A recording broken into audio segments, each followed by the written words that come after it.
My name is Mark Rubin, and I'm a dream weaver. I hope these widgets help you weave your dreams into reality.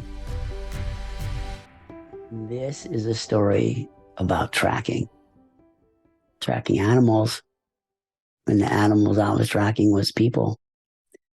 I learned the very basics of tracking at the tracker school through Tom Brown Jr.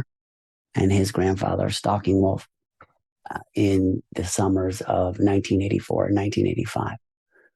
And I learned the basics of tracking at that school.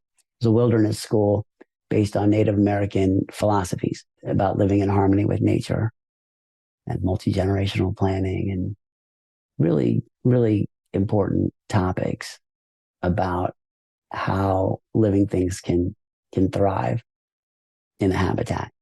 As I mentioned, one of the things I learned there was tracking skills, basic tracking skills. Tom Brown Jr. told a story about Stalking Wolf, who had passed away a long time before. And Stalking Wolf told him this story, and Tom Brown had seen this, is that Stalking Wolf could outrun a deer. And Stalking Wolf would run, see some tracks on the ground, deer tracks. He knew everything you could know about the animal from the tracks, male, female, obviously type of animal, weight, any injuries, whether it was tired. He could outrun a deer. So he would see the tracks and he would start running. And he would run for days chasing animals. He would eventually catch the deer, catch up to it because it would be exhausted from running. He would run all through the night. He would just run days. When he caught it, he would kill it in a ceremony, take its life, say a prayer, and continue his life. And I thought that there was so many fascinating aspects of that story that still intrigue me today. And one of the things that I thought of when I heard that story was, what other animals could a human outrun? That's what I was thinking. What other animals could a human outrun? Could you outrun, like given endurance, given strength, given our capacity to store food and water in our bodies and availability of food and water in a habitat, what other animals could we outrun? And I listed some that I thought. But this got me thinking about distance and time. And already at this point in life, I was good at measuring distance and time. So I had a good sense of time and timing, how long things took, and I had a good sense of distances. I've spent a lot of time in the woods, and I'm a backpacker. I always was a backpacker since I was 12. So I know about distance and time and carrying capacity and resource availability, water, food, whatever, shelter. So I was thinking about these things before this school, but then I was really thinking like the details of it, like what other animals could you outrun and stuff. It was a year later. I was at the beach 3 hours away. It's called Ocean City, Maryland. This was 1986. And I carried out a bunch of stuff to the beach, and I was setting up the chairs and stuff for everybody else to get out there. And I was just looking around at the tracks in the sand.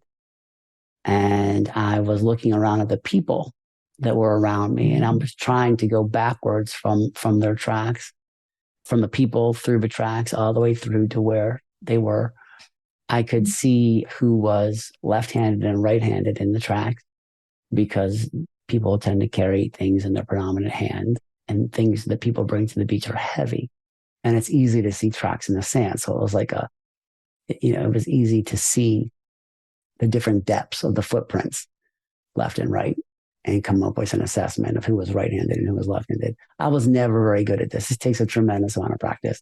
I had a tracking box that I made, which was like a little sandbox, but I didn't practice with it enough to be good at this. This is like a real skill, a skill of observation. I was looking at these tracks in the sand, just thinking about people and who the people were around me, different ages, different body types, men, women, children, dogs, even different things around me. I started thinking about the map of the world, the people who lay out the maps, who are the people that design the roads, who are the people that design the communication infrastructure and architectures, who design the food delivery mechanism, the people that design the arch, okay, that can build over a river and be more efficient because time is honey And if you can go in a straight line, it's better. Those people, the people that lay it out. And I was thinking, if I was one of those people and I was laying out the map of the world and I was laying out an information architecture in the world, which was a way to pass notes. Okay, store and forward later became the internet, but basically having a note that a runner carries to a spot and then takes a rest while another runner picks it up and runs in another direction and moves that information around an empire. And I thought there would be a constraint of distance and time. I was thinking, like, what would be the optimal distance? And the first thing I think of is, what is the animal that is carrying this message? And it was a human. And then I was thinking, well, what is the optimal human to deploy on this task of moving messages around? And it's a 16-year-old boy, which is how old I was at the time. Because a 16-year-old boy is usually too young to fight in a war, hadn't reproduced yet in these societies, was usually fast, had a tremendous amount of endurance, and could operate on less food. And so I realized if I was laying out an architecture to move information around a planet, that the unit of work that I would use would be like a 16-year-old boy, if I could do that, because then I could have enough soldiers later if I needed them. And also people could be reproducing, which expands the empire.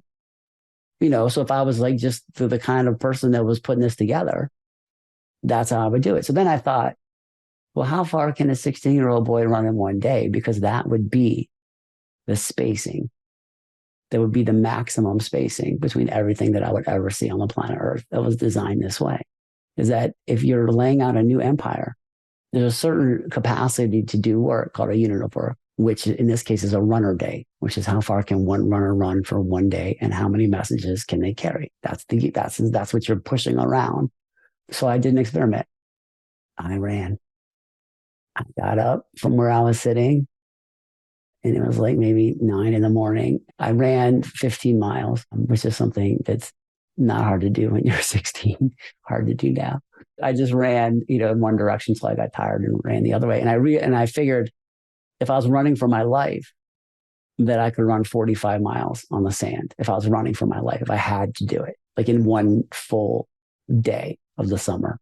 And I'm sure people can run more than that. And that's what I thought I could do. So I knew that in the architecture of the world, the distance between the shelters where these runners rested was always going to be less than 45 miles because that was the beach where it was flat. So adjusted for altitude, elevation, temperature, water availability, food availability.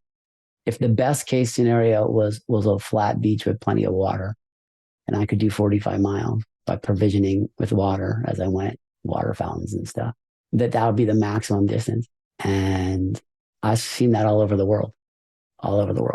This distance is the maximum distance between the shelters where these runners slept. And I came up with this idea from looking at tracks in the sand. And I guess in a practical sense, in terms of business, this is related to the unit of work that an employee can do in one day. How much work can somebody do at a particular process in one day? How many phone calls can one salesperson make? How many pay-per-click ads can a marketing person verify?